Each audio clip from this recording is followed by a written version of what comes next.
Jake Paul is probably going to beat the brakes off of Ben Askren.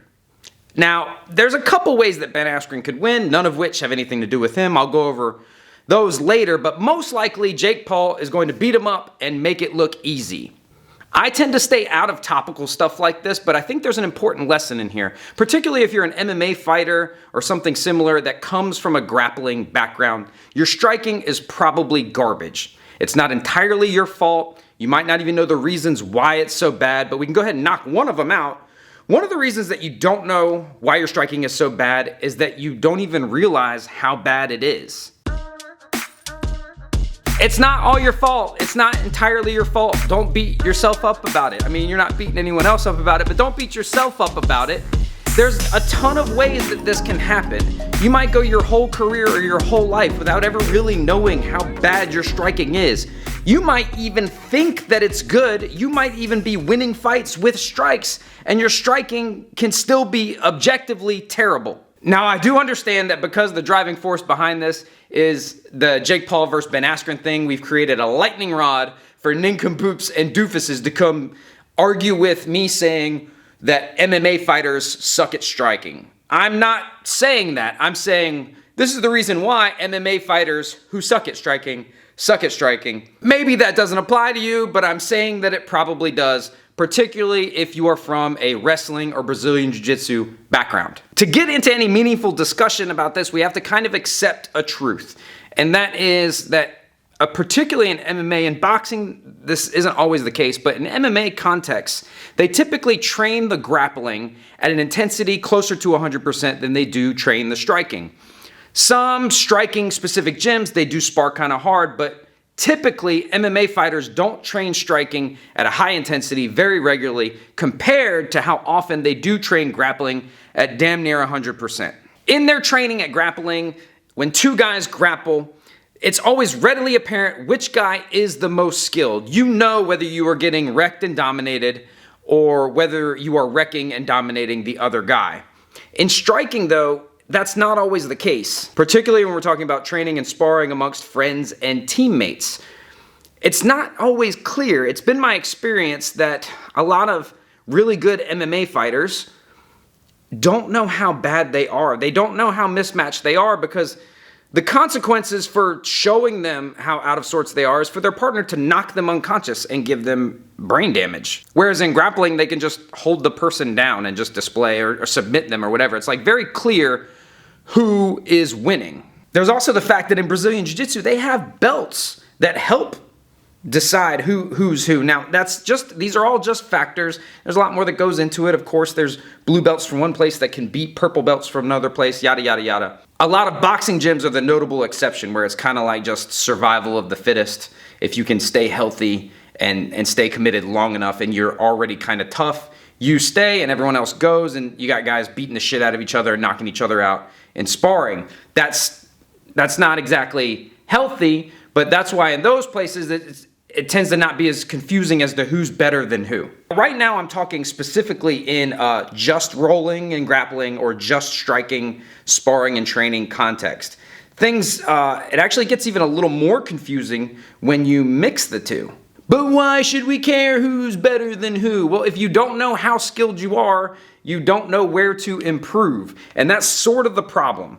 When you have an MMA fighter with a grappling background, he not only won't know how bad his striking is because of the way that it's trained, he likely won't find out because nobody will tell him. This is even more true as it gets to higher levels. Like a brand new guy that's not really done much of either, he knows he sucks. He knows his grappling is garbage and his striking is ass. Like, he knows that. But when you got guys that get pretty good and start winning fights and start moving on up, they get to, the regional, they turn pro, get to the regional scene, get to the, they're fighting on Fight Pass, and they get to maybe Bellator or UFC and all the way up to the tippy top, and their striking is just absolute garbage. And if you don't know shit about shit, you might think, well, how is that possible? That can't be possible. It can totally be possible because not only did no one tell him, hey, by the way, did you know that you don't know shit about angles or distance or footwork? Did you know that your striking is absolute beginner level garbage and that there's 14-year-old kids somewhere that would destroy you in a kickboxing match? Nobody said that, but people will tell you in a minute that, hey, you know there's high school wrestlers that would totally demolish you. That's because of the inherent problem when you face striker versus wrestler or striker versus grappler, or that whole dynamic, that classic fight story. If your grappling skill is a 10 maxed out and your striking skill is a 1, terrible, you will be way more successful in MMA than someone whose striking skill is a 10 and grappling skill is a 1. Like that combination, you will just eventually get pushed against the fence, dragged to the ground, and they will hold you down and beat you into submission, make you give your back, or win the decision. Now, you'll no doubt be able to name some exceptions, but notice you can name exceptions.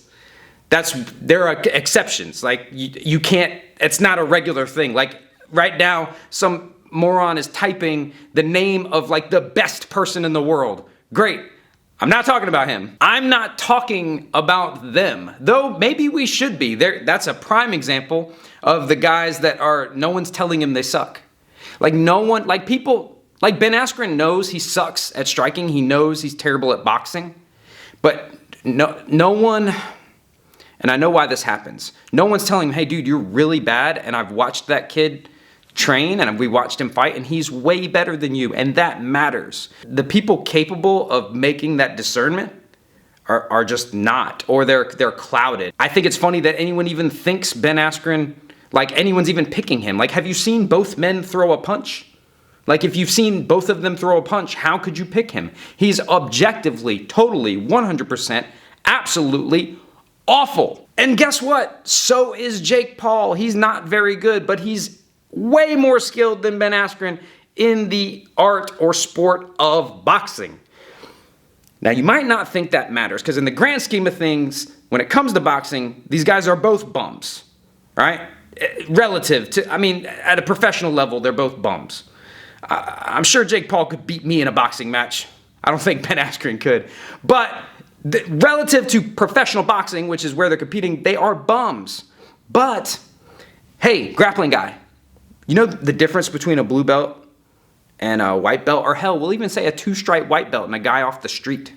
2-stripe white belt versus guy off the street. 2-stripe white belt kind of sucks. He kind of gets beat up by everybody else in the gym, easily. But what does he do to a guy off the street? He crashes the body lock, takes him down, controls him easily, and finishes him whenever he wants to. That's the disparity that you're looking at. You're looking at a 2-stripe white belt versus a guy off the street.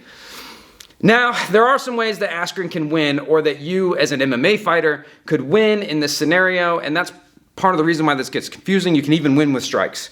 There's a puncher's chance in all striking arts and in fighting in general. Anytime you can punch and kick, just one can do it. That can happen. Ben Askren can throw something dumb or stupid, or Jake Paul could zig when he should have zagged to get caught, and the fight can be over and Ben Askren could win. Because sometimes stuff happens at relatively low skill levels. There's always a chance no matter how high up you get, but at relatively low skill levels, such as these two guys, or amateurs or regional professionals, guys who haven't quite made it to the top, there's just a lot of randomness involved. So it's not always an indicator when one guy gets knocked out that the other guy was so much better. That alone doesn't mean you're terrible. It's hard to quantify what means you're terrible, but people with a high level of understanding of striking can see it. They can see it in your positioning. They can see it in your footwork. They can see it in your head movement and your posture and your balance and everything. So while I do think that Jake Paul is better, I am a little more leery of going all in, of betting a bunch of money on Jake Paul or whatever and saying, I know for sure he's going to win, because I've seen how emotional he's getting. Ben Askren tends to get under people's skin for better or for worse. I think it's cool. I think it's funny, and I think it's entertaining. But if you become angry, you fight recklessly. If you become reckless, you can get caught, or what's most likely going to happen is you're going to get tired, because I don't see either of these guys like absolutely starching each other with one punch out of nowhere during any of this. I don't think either one of them are heavy hitters like that.